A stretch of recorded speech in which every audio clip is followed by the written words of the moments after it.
Assalamu alaikum dostlar. Bizde kelesi кезекте Позис деген холодильник.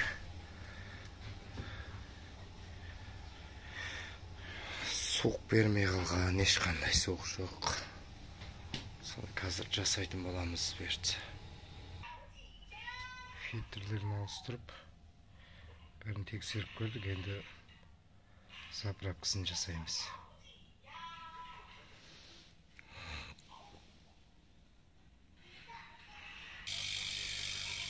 Ауасын тазартып жатырмыз.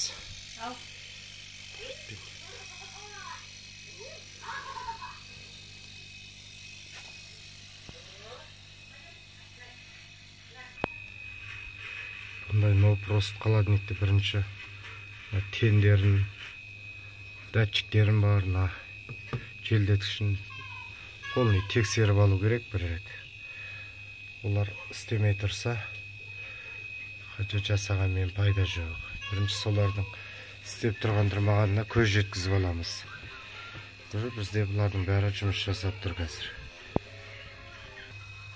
Сосын бұл холодильниктерді жаңа асты морозильник істеп тұрып, үстіне холодильнигіне суық бармай қалатын проблема жиі болып жатады. Оның себебі сол мұз.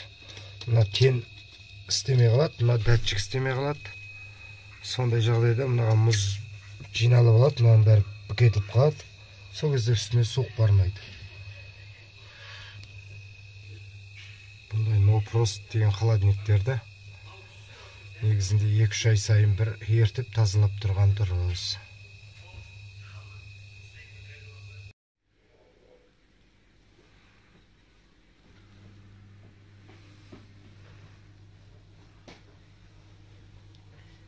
R600 деген фреон құйылады бұл холодильникке.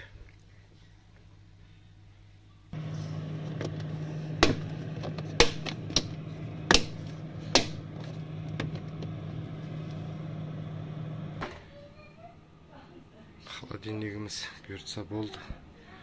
Каналымызға тіркеліп, лайк басып отырыңыздар.